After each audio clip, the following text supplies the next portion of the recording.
केरल से बीजेपी लोकसभा में अपना खाता नहीं खोल पाई है, तो क्या इस बार बीजेपी केरल में अपना खाता खोल पाएगी? खोल पाएगी। हमने अपना सांगठनिक ढांचा पूरे देश में बढ़ाया है और मजबूत किया है। उसके आधार पर हम कहेंगे कि जो हमने प्रत्याशी वहाँ खड़े किए हैं वो सब विजयी होकर आए। लेकिन जो इस बार जो फाइट बताई जा रही है, चुनावी फाइट, अगर लखीमपुर खीरी की बात की जाए तो यहाँ पे बहुत ज़्यादा टफ फाइट बताई जा रही है, तो क्या भाजपा कैसे जो है हैट्रिक लगाएगी और 400 पार कैसे करेगी? बिल्कुल करेगी। आप नीचे जाके देखिए, इस बार मतदाता इतना उत्साहित है, वो मतदान के दिन का इंतजार कर रहा है। पहले हम लोग ये प्रयास करते थे मतदाता मतदान केंद्र जाए, लेकिन इस बार वो खुद जाने को तैयार है। इतनी मोदी जी ने योजनाएं उस गरीब के लिए ला के दे दी हैं कि वो चाहता है कि मोदी जी की सरकार अगर रही तो हम गरीबों के जीवन में एक सकारात्मक बदलाव आएगा और हम आगे बढ़ेंगे। इसलिए प्रत्येक मतदाता आज फिर मोदी जी को और अपनी खीरी से माननीय अजय मिश्रा टेनी जी को फिर तीसरी बार संसद में भेज करके और गौरवान्वित होना चाहता है। हैट्रिक बिल्कुल लगाएगी, अच्छा चुनाव लड़ेगी, बहुत अच्छा चुनाव है। इस बार केवल औपचारिकता है, ये मान ले चुनाव औपचारिकता है, और कितनी लीड होगी इसका अंदाज़ा अभी लगाना कठिन है। लेकिन कुछ लोग ये कह रहे हैं कि चुनावी जो फाइट है बहुत ज़्यादा टफ है। ये जो ऊपर बैठे लोग हैं उन लोगों को है, पहले आप गांव में जाएं, जिनका जो मूल मतदाता है उससे बात करें, तब आप अंदाज़ा लगाएंगे। ये सबसे पहले हिंदू राष्ट्र भी हो सकता है, NRC है, CAA है, हाँ, ये जनसंख्या नियंत्रण बिल है, यानी जितने बिल पेंडिंग थे इस बार सब कुछ होने वाला है। कोई ऐसी अब योजना नहीं बचेगी जो पूरा न हो, क्योंकि विकास तो हो चुके हैं। अब हमको अखंड भारत का निर्माण करना है, और मोदी जी इस बार हैट्रिक के बाद भाई अब तो कुछ काम बचा नहीं है, जितना देना था खुद दे चुके हैं। अब हम लोग क्या कर रहे हैं, अखंड भारत का निर्माण करेंगे। UCC भी क्या लागू होगा उत्तर प्रदेश में? बेशक, वो तो होना ही है।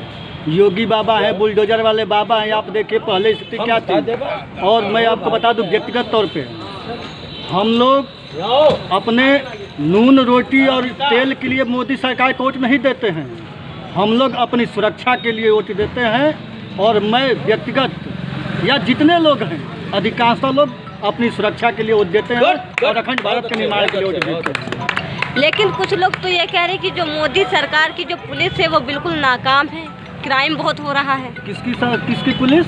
मोदी सरकार की पुलिस। मोदी सरकार की पुलिस तो भैया आपने देखा, मोदी सरकार की पुलिस यानी केंद्र सरकार की अब बात कर रही हैं, कहाँ पे नाकाम है आप बताइए? कहीं भी नाकाम नहीं है। और तो और खौफ देखिए, अरे दूसरे जगह छोड़ दीजिए, यूपी में खौफ देखिए, गुंडे मवाली है नहीं, जो थे या तो प्रदेश छोड़ दिए और नहीं भगवान को प्यारे हो गए। अभी आपने देखा सीट से लेकर मुख्तार क्या हाल है। पंजाब में वही मुख्तार जो है चेयर पे चल रहे थे, और बाबा से जैसे मिले उनका पूरा रोग दुख दूर हो गया है। अब जो है भीख मांग रहे हैं कि जल्दी से मैं भगवान को प्यारा हो जाऊँ, अल्लाह को प्यारा हो जाऊँ। कहाँ आप कह रही हैं? कुछ नहीं है, सब कुछ योगी मोदी जिंदाबाद। बिल्कुल दे पाएंगी। ओवैसी ये वोट बैंक की राजनीति है, ओवैसी भी राम राम रटेगा। अगर एक बार सारे देश के हमारे मुस्लिम इसकी औकात देखने के लिए निश्चित कर ले कि मुस्लिम चुनाव तो लड़ेगा लेकिन वोट नहीं डालेगा, देखेगा फिर इनका जो ये मुस्लिम करते, इस्लाम खतरे में करते, फिर ना तो इस्लाम खतरे में रहेगा ना तो मुस्लिम जो खतरे में रहेगा। ये जो वोट बैंक की जो ओवैसी है, जो जय श्री राम नाम लेने से डरता है, जय श्री राम को रावण की बात, जैसे रावण कहता था श्री मत कहो राम को, जैसे ये भगवान श्री रामचंद्र को GSR कहता है, इसी तरीके से जय श्री राम भी कहेगा और राम राम जपेगा पूरी तरीके से। बस एक बार ये निश्चित हो जाए कि मुस्लिम जो है चुनाव लड़ेगा लेकिन वोट नहीं डालेगा, या फिर हमारी सरकार ये कर दे कि मुस्लिम जो है चुनाव लड़ सकता है, वोट नहीं डाल सकता है, फिर ये जितने धर्म का एजेंडा चलाने वाले हैं ये पुनः जो राम राम जपेंगे। निश्चित तौर से केरल में इस बार बीजेपी का खाता ही नहीं, बहुत अच्छी सीटें निकलने वाली हैं। क्योंकि जो भारतीय जनता पार्टी है, इसकी जो आइडियोलॉजी है ये समता मूलक समाज पे आधारित है, सभी समाज के लोगों को आगे बढ़ाने का काम कर रही है। क्योंकि भारतीय जनता पार्टी जो अभी आपने कहा था कि चुनाव 400 पार कैसे होगी, तो निश्चित तौर से आप मान लीजिए कि इस बार भारतीय जनता पार्टी नहीं चुनाव लड़ रही, देश की जनता भारतीय जनता पार्टी के लिए, देश की एकता और अखंडता के लिए, भारत माता के सपूत को तीसरी बार इस देश का प्रधानमंत्री बनाने के लिए इस देश की जनता स्वयं चुनाव लड़ रही है। यही लखीमपुर की बात हम लोगों ने, हमारे कार्यकर्ता साथियों ने एक संकल्प लिया है कि इस बार हम लोग 400 पार, केंद्र में हमारे सांसद 400 पार होंगे और हमारे जो अजय मिश्र टेनी जी हैं जो लोकसभा का चुनाव तीसरी बार मंत्री के रूप में तीसरी बार चुनाव लड़ रहे हैं, ये 4 लाख पार मतों से हम लोग जिताने का काम करेंगे। ये निश्चित तौर से हमारे खीरी लोकसभा की जनता ने संकल्प लिया है कि हम 4 लाख पार मतों से माननीय मंत्री जी को सांसद में भेजने का काम करेंगे। लेकिन कुछ लोग ये कह रहे थे कि टेनी महाराज का टिकट कटेगा, लेकिन उनको तो टिकट मिल गया। टेनी महाराज का टिकट कटने वाली बात भ्रामक लोग प्रचार कर रहे थे, ऐसा नहीं है। उन्होंने इतना मेहनत किया है, इतना विकास जनपद में किया है। आप जा कर के देखिए, आज लखीमपुर आप LRP तरफ जाइए, देखिए जो लखीमपुर शहर में लोग आना नहीं चाहते थे, आज वो आते हैं तो भ्रमित हो जाते हैं कि ये लखीमपुर है, ये पेरिस और लंदन है। ऐसा विकास माननीय सांसद जी ने किया है, इसलिए उनको तो टिकट मिलना ही था। भ्रामक लोग, विरोधी लोग भ्रामक प्रचार करने का काम करते थे, टिकट मिलना था और निश्चित तौर से 4 लाख वोटों के अंतर से जीतने जा रहे हैं माननीय अजय मिश्र टेनी जी। तो हमारे जनपद में शुरुआत अभी तक 70 सालों में हमारे जनपद में विकास की नींव हमको दिखाई ही नहीं पड़ी। आपको पता होगा बहुत पहले एक अपने सांसद रहते थे बाल गोविंद वर्मा जी, जिनके समय में एक गोला में एक सीवर लाइन डाली गई थी। उस सीवर लाइन को तक नहीं चालू कर पाई थी कांग्रेस की सरकार। अब आप देखें हमारे जनपद में आज रैक पॉइंट हो गया, हमारे जनपद में गोला में रैक पॉइंट बनाया गया माननीय सांसद जी के द्वारा।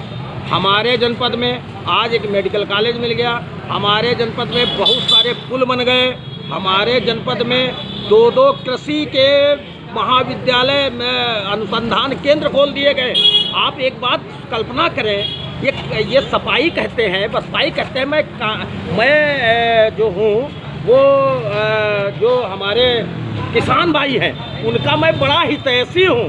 किस तरह का हित कर रहे थे कि आज तक एक अनुसंधान केंद्र जनपद में नहीं था और हमारे माननीय सांसद जी के द्वारा, गृह मंत्री जी के द्वारा, गृह राज्य मंत्री जी के द्वारा, देश के प्रधानमंत्री के द्वारा हमारे जनपद में 2 कृषि के अनुसंधान केंद्र स्थापित हो गए, जिसका बाकायदा उद्घाटन हो गया, जो बाकायदा जिनमें प्रशासनिक भवन बन करके और आज की इस स्थिति में आ गए, चलने लगे।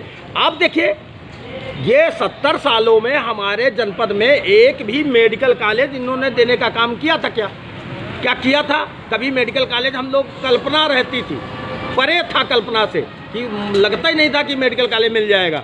लेकिन आज भारत की सरकार ने, हमारे नरेंद्र भाई मोदी जी के नेतृत्व ने, हमारे अजय मिश्र के नेतृत्व ने ये पूरी तरीके से प्रतिबद्ध होकर के पूरे जनपद को विकसित किया है और सन 47 तक इस जनपद को पूरी तरीके से विकसित कर देना है।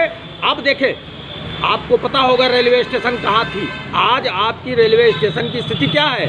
आप देख रहे हैं कितना बड़ा निर्माण कार्य चल रहा है कंटिन्यू, और ये 10वीं स्टेशन अपने यहाँ बनने जा रही, 7वीं या 10वीं क्लियर नहीं पता मुझे, लेकिन 7वीं या 10वीं स्टेशन ऐसी है जो आपके जनपद को मिली। आप बड़े सौभाग्यशाली हैं, हम सभी लोग बड़े सौभाग्यशाली हैं कि हमें ऐसा सांसद, ऐसा प्रतिनिधित्व, हमें ऐसा नेतृत्व हमारे जनपद को मिला है, जिसने अपने जिले का परचम केवल जनपद में नहीं बल्कि पूरे हिंदुस्तान में, और हिंदुस्तान में ही नहीं बल्कि उन्होंने विश्व में भी अपने जनपद का स्तर बढ़ाया है।